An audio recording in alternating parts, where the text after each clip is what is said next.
What happened before I actually got to the point where I ended up here was that my house burned down. It happened 2016, and I floated from then on, and I had my truck. I was really hard timing it when I was out there by myself. I didn't know where to get food. I didn't know who to ask. I didn't know where to go to get showers or anything like that.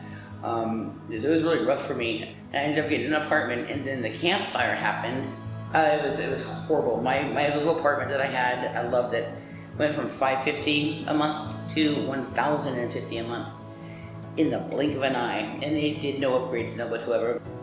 And I had just given up my truck, and I ended up being evicted so they could charge more money for the people from the campfire. And so then I really suffered, and I ended up finding a place, a lady who actually married me and my husband at Jensen Park there in Willows, and she had this huge 6-bedroom, 2-story house. And so I rented a room. It was like a 10 by 12 room off the front porch. So I had my own entrance, but I was not allowed to have a refrigerator. I was not allowed to have a heater. I mean, I lived there for a few, and then I had an altercation with one of his son's friends, and up and out I was to go. And I sat there on the picnic table, and for about, I don't know, 7 hours, I wasn't gonna go anywhere. I had nowhere to go.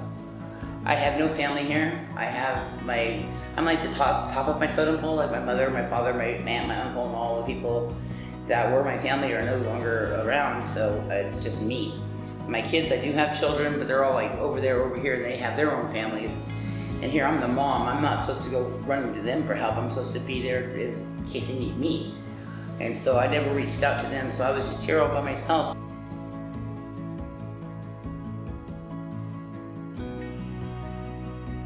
I started, I was like, I have to do something. I have to do something, because I refuse to be out there in bamboo. I call them bamboo bandits, because everybody's on drugs. And I just thought that to protect my own stuff, I would have to stay up and protect my own stuff. Otherwise it's gonna be gone before I wake up. And that scared the daylights out of me. It scared me so bad. And so I called this lady, her name was Velvet.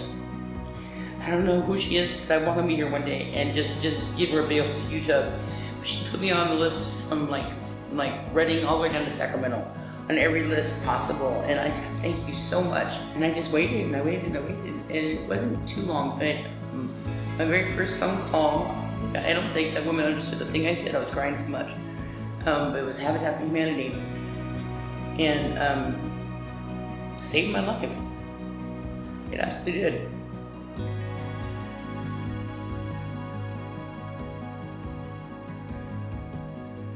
I'd say I got the phone call like in September or so of last year, and I think April and May they called me back and says, you have an appointment. And I'm like, I have no transportation.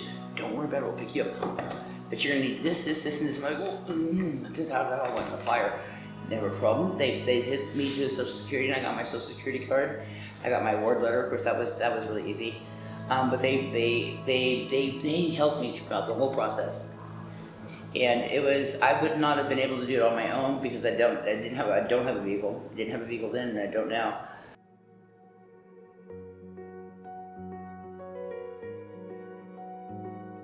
It was a relief. You have no idea what it's like to wake up in the morning and be able to walk to your own bathroom. It is something so just normal for everybody that I know, just to be able to do that and not like have to. I can leave my bathroom door open. I have my own sink. I have my own bed. I know what it is. It's not a lot for a lot of people, but from where I had and what I lost and what I recovered and where I'm at now, it's everything to me. Sorry. That's okay. I thank you so much, because I really have no idea how far I spiraled down if I was out the streets. Because I've been there when I was younger. It's okay. You know, I did it on purpose. I wasn't there because I had to. I was there because I felt like being there, you know. this is a definite need for me to have someplace stable. There's a lock. I don't have to worry about being violated or my privacy invaded, anything at all. I love that it's a gated community, so I feel safe here. And it's an opportunity for me to gather myself and my thoughts as far as what I want to do next. Like, do I want to go back to school? Which is what I want to do. Do I want to, just those different things.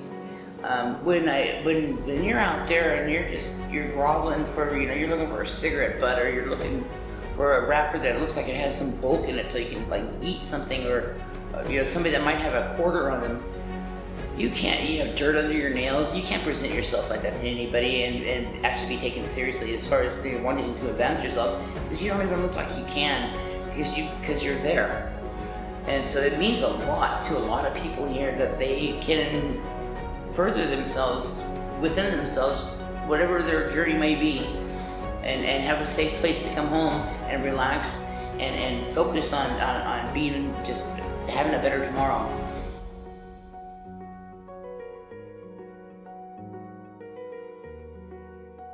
I actually was thinking about a drug and alcohol counselor for juveniles. As I already have some college under my belt. I have child psychology. I didn't finish anything because things had happened and I was not stable enough to feel comfortable to focus on things like that without having to look here or there and make sure I'm safe. But I'm thinking about doing that. I know when I was like 12, 13, if I just had just one person that was able to like get through to me on a level that I understood and that I absorbed, it would have made a huge difference in my world. I want to not make a difference in somebody's life, but I want them to know that there is a difference that can be made in their life. Because I had never thought that. Because when they first called me, like, I was like, joke, somebody's pranking me. I'm really gonna be able to have. I don't care if it's this one. It doesn't. Mine. I actually gonna pay rent for it. I pay utilities. Really. I get to pay bills. This seems so stupid, but I'm crazy. I missed it so much. I missed missing that damn deadline for that bill. I missed having to wash dishes because I cooked, because I didn't have any of that. Girl, I got my air fryer now. I've got an electric skillet. I've got a waffle iron, waffle maker. I am set. I never had any of those things before.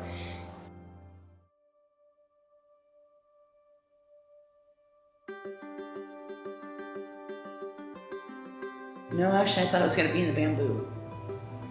I actually thought I was going to be one of those people that bad things happen to, that my house burnt, and I was just going to spiral down and lose myself in the misery of just the loss of it all, and just disappear. I actually thought that if I were to have gone that route, I don't think I'd be alive today. It's just that lifestyle, when you're not stable, you just don't know. You don't know, and you have to protect yourself. And I'm almost 60 years old. I don't want to sit around with gun-toting granny. I don't want to feel like I have to do that just to survive one day. And this place has just taken that all away. I don't have to do that. It's done for me. I have the gates. I have the cameras. I have Matt. Matt's awesome. I smile when I go to sleep at night. I smile knowing that tomorrow's a good day. Today was a good day. And it could be a shitty day. But I know that I'm going somewhere with myself. And I look around and I see the progress that I've made just being from in my truck, living in my burnt out cavernous house that I refused to leave because I didn't want everybody to come in and start taking stuff. But it means more to me than you could or anybody could ever believe. And I'm so happy that I'm here.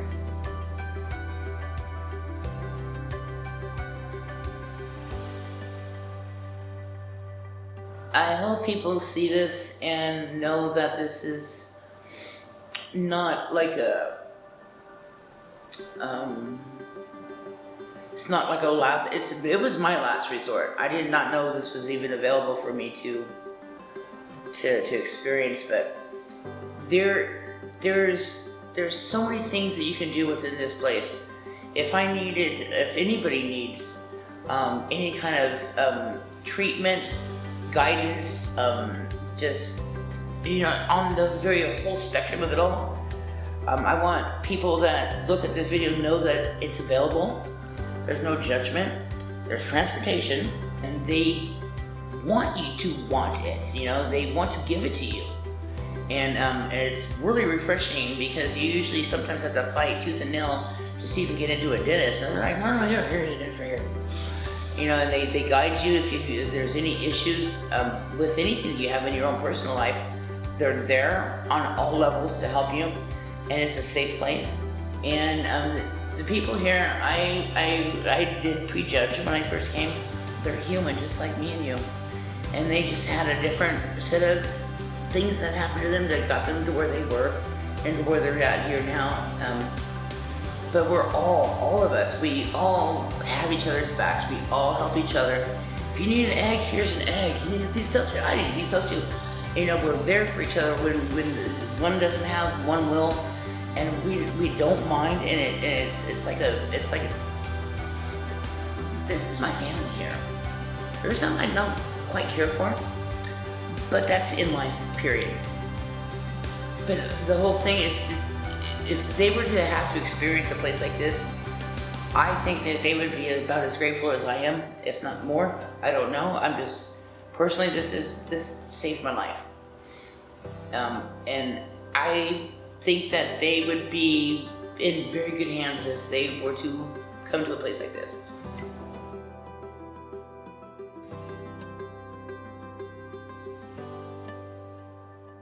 Don't lose hope, because it does and it will get better.